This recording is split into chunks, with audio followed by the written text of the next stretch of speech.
why Philemon 1 verse 2 holds the secret to building a thriving faith community at home. In a world where churches can be massive structures with congregations in the thousands, it's easy to overlook the humble beginnings of the Christian community. Philemon 1 verse 2, a seemingly simple greeting, speaks to this origin in ways that reveal a deep truth about faith, relationships, and community. But why would Paul's address to a small house church hold such a profound insight for modern believers? The answer is richer than you might think. It's about the essence of fellowship, personal responsibility, and surprisingly, the power of the home as a place of worship. What Philemon 1 verse 2 teaches us about real Christian community? In this short verse, Paul writes, "To Apphia, our sister, and Archippus, our fellow soldier, and to the church that meets in your home." At first glance, this may seem like a polite acknowledgement, but it's actually loaded with layers of insight. It captures a picture of the early Christian life that still resonates with lessons today. What might this small greeting in Philemon tell us about how we connect, grow, and worship? The value of small gatherings. Philemon's house was not a grand temple, it was his personal home. The early Christians met in homes not only out of necessity, but because these spaces fostered deep relationships. House churches allowed believers to share life closely, support one another directly, and grow together in ways large gatherings struggle to achieve. When believers gathered at Philemon's, they likely knew each other's families, struggles, and triumphs. This intimacy enabled real discipleship, much like the way Jesus walked with his disciples. Today, the world feels more connected than ever, but is, in some ways, more isolated. Smaller groups like home gatherings or Bible study groups encourage meaningful interaction and connection. Such intimacy promotes honesty, a quality that's easy to lose in larger gatherings. Philemon 1 verse 2 reminds us that the value of our spiritual life is not always in numbers, but in the authenticity and growth that happen in close-knit communities. The role of each person in the body of Christ. Philemon chapter 1 verse 2 highlights the roles of different people, Apphia, Archippus, and Philemon. Paul intentionally names each of them, a small detail that underscores a big truth: everyone has a role to play in God's kingdom. By acknowledging Apphia and Archippus, Paul shows that each member's work and support are necessary for the church to thrive. This aligns with the apostle's message in 1 Corinthians chapter 12, where he describes the church as one body with many parts.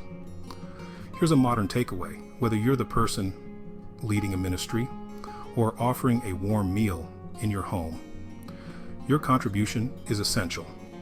In a world that often measures success by status, this passage reveals a different kind of importance.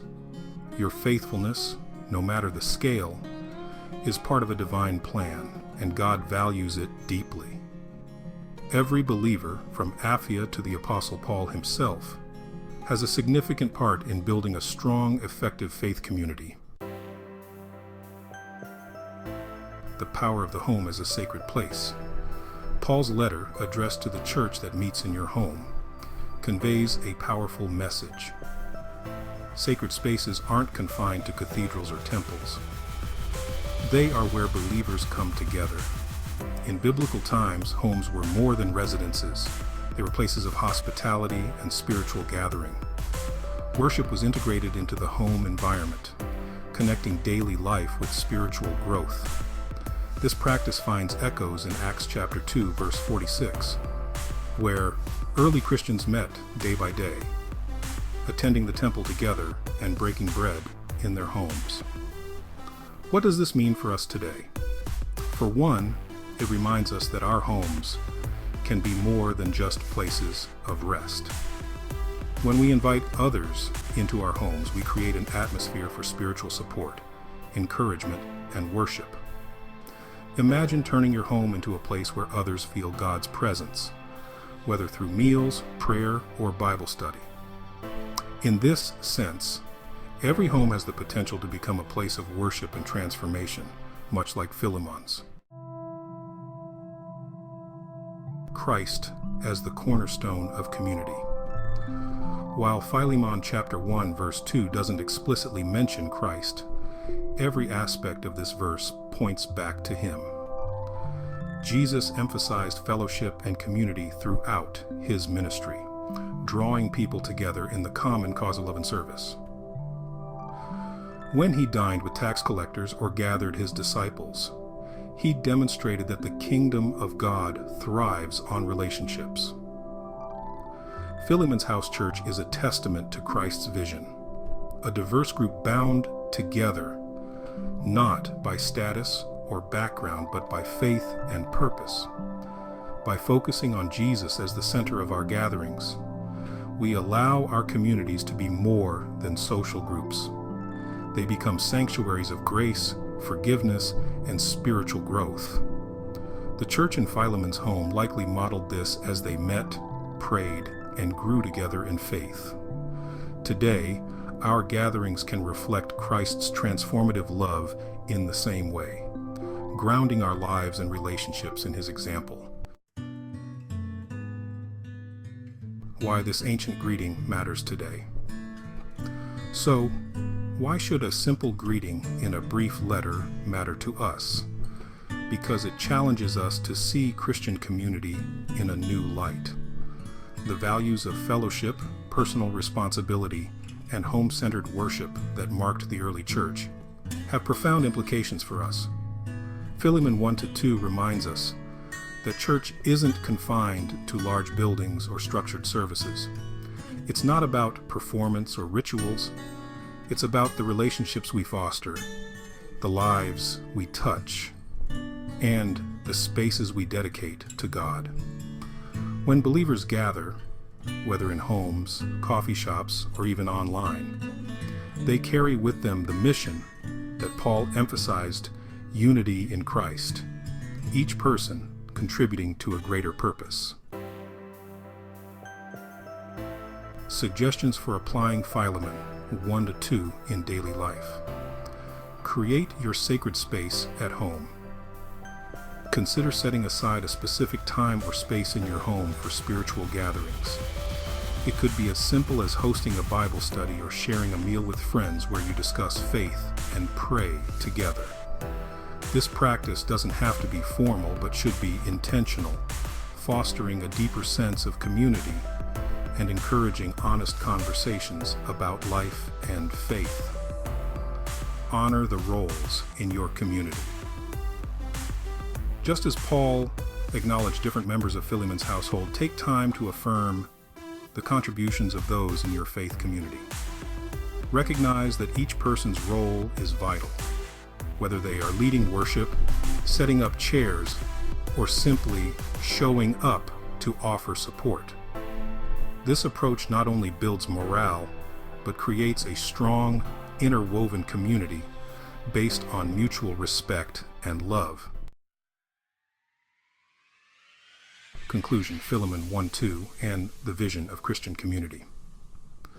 Philemon 1-2 might appear to be just a line in an old letter, but it offers a blueprint for building a meaningful and thriving Christian community. In an age of technology and large-scale services, it reminds us of the value of smaller, intimate gatherings. It teaches us that our homes can be holy places, and that every believer, regardless of their role, matters deeply in God's plan. Most importantly, this passage points to Jesus as the cornerstone of every community. He is the one who unites, heals, and leads us into a deeper connection with each other and with God. May we carry the spirit of Philemon's house church into our own lives, building relationships that reflect Christ's love, and creating spaces where God's presence can be felt. In doing so, we follow in the footsteps of the early believers and honor the timeless truth of community, unity, and faith that Philemon 1 and 2 so powerfully represents. How would our faith and relationships change if we saw our homes as sacred spaces for community, just like Philemon's house church? Leave a comment about that. Don't forget to subscribe, like, and share. Thank you for watching.